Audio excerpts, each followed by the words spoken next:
Hello, I'm Annette Young and welcome to the 51%, a show about women reshaping our world. Coming up, making history. The first African and the first woman is appointed as head of the World Trade Organization at a time when many are calling for a massive overhaul of the body. Also, working women in Gulf countries are still very much viewed as a novelty. We meet those who are determined, regardless, to pursue their careers. And the Kenyan video gamer who's campaigning to regulate the industry. But first, she may have been a finance minister in Nigeria and the managing director of the World Bank, but one Swiss newspaper just could not help themselves. They ran a headline that said grandmother set to become head of the World Trade Organization. Yet Ngozi Okonjo-Iweala has made history by becoming the first ever African and a woman to take on the job. It's a critical time for the WTO as the world continues to reel from the worst global recession in modern history. Charlie James has more. Ngozi Okonjo-Iweala is not a woman to rest on her laurels.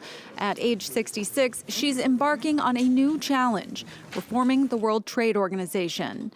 I will say that it's both exciting and daunting at the same time to be here because I take the reins of the WTO at a time of great uncertainty and challenge. Okonjo-Iweala was appointed after championing her belief in trade's ability to lift people out of poverty. So the WTO is, at this point in time, is also facing so many challenges. And it's clear to me that deep and wide-ranging reforms are needed. And as I said before, it cannot be business as usual at the WTO. In her new role, Okonjo-Iweala can mine her impressive experience. Born in Nigeria, her teenage years were marked by civil war. At age 19, she left for the United States, studying development economics first at Harvard, then MIT. She joined the World Bank in 1982, rising to vice president before being called to serve her country. As Nigeria's finance minister, Okonjo-Iweala fought corruption and secured the cancellation of $18 billion worth of foreign debt. She later returned to the World Bank and became chairperson of Gavi, the Vaccine Alliance's board. Her candidacy to lead the WTO had been blocked by former U.S. President Donald Trump, but new President Joe Biden endorsed her, facilitating her appointment. Okonjo-Iweala becomes the first woman and African to lead the trade body. She says her first priority is to get the global economy going again in the face of the COVID-19 pandemic. And a woman has also been appointed to head the Tokyo 2020 Games. Seiko Hashimoto taking over after her 83-year-old predecessor quit due to sexist comments. The former Olympics minister is a 7-time Olympian herself, having competed as a cyclist and as a speed skater. Former chief Shiro Mori resigned following a massive outcry after he was quoted as saying women talk too much. I would like to establish a legacy that will create a society where people can live in harmony with each other, regardless of gender, disability, race or sexual orientation. Moving on, and the United Nations is raising the detention of Princess Latifa, the daughter of Dubai's ruler, with the United Arab Emirates. The princess having accused her father of holding her hostage in Dubai since she tried to flee the city some 3 years ago. The UN's involvement resulting from a series of secretly filmed videos that have been released. In the videos, the princess says she fears for her life. Staying in the region, and yet despite the constraints of operating in highly conservative Muslim societies, more and more women are entering the workforce in Gulf countries, either through choice or necessity. For them, it's a first step towards financial independence and emancipation, as our team on the ground report. Gulf monarchies have typically used their oil profits to invest in infrastructure, but also in education for girls as well as boys. Here in Dubai and across the Arabian Peninsula, educated young women are now working to change the rules from within these patriarchal societies. Activist and entrepreneur Elissa Freeha represents this new generation of Emiratis, for whom life as a housewife is just not an option. You're seeing fathers and grandfathers who maybe were a bit apprehensive about letting their their daughters work are actually seeing that it's much better to have their daughters work or their wives work. And that change has just come like super quickly. Due to the pandemic, Alyssa Freha has been working from the home of one of her Saudi employees. Good, how are you? Good. How are the kids?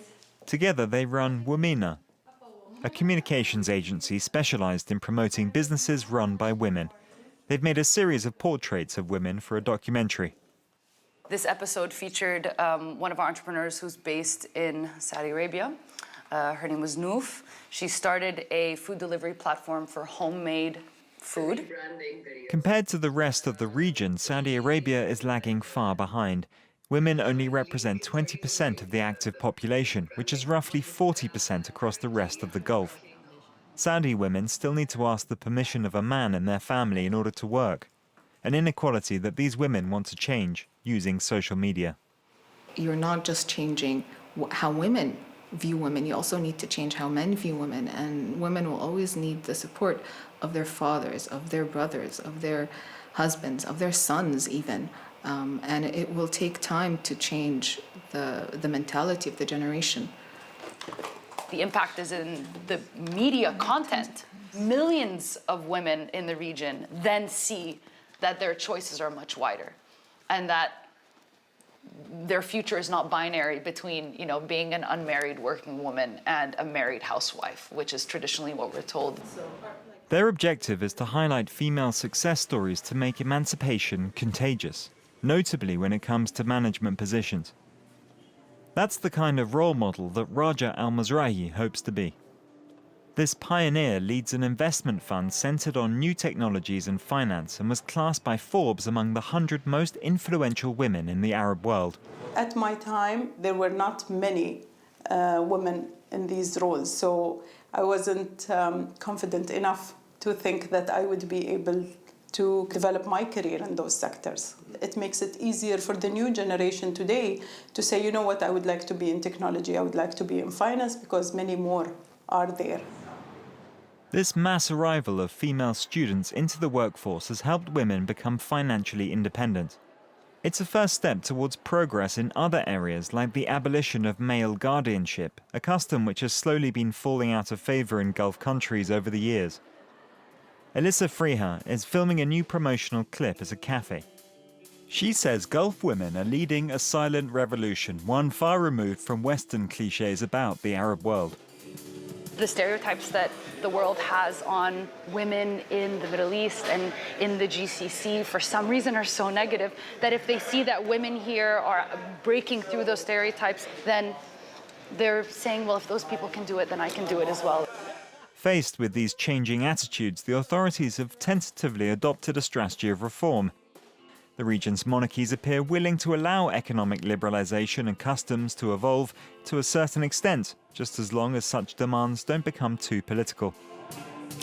And finally, the pandemic has seen millions of people forced into lockdown, resulting in a massive surge in video gaming. Now, while an increasing number of women are playing as well, in Africa it's still predominantly a male sport. Our team on the ground went to meet the first East African female player who now has an international sponsor. Tekken 7 is one of the world's most popular fighting games. Mostly men participate in the numerous contests, but behind this avatar is Sylvia Gathoni, the first female professional gamer in East Africa. An African woman playing, it's very, very rare because the expectation is if it's not Korean, it's a white male. So I know it's really surprising, and I really want to be instrumental in changing that mindset. Online insults are common. But in Nairobi, she met the Kenyan gaming community through tournaments and was easily accepted. Today, she's practicing with a friend. What did you think I should have done better, especially the Claudio match? They give each other advice to improve. Gender doesn't matter. The team you joined the community, then you realize that there was a lady, that is me. What were your thoughts? Honestly, I didn't think anything of it personally. Okay. To me, it was just like any other player. Since 2017, Sylvia has been part of an American team and she's sponsored by a telecommunications giant. But with the COVID-19 pandemic, contests have been scarce and revenues from Tekken 7 are not enough to make ends meet.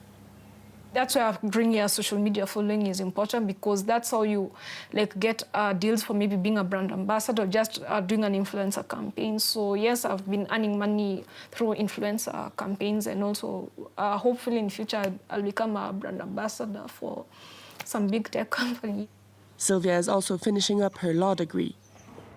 Through her thesis, she wants to bring about change in Kenya's video game legislation.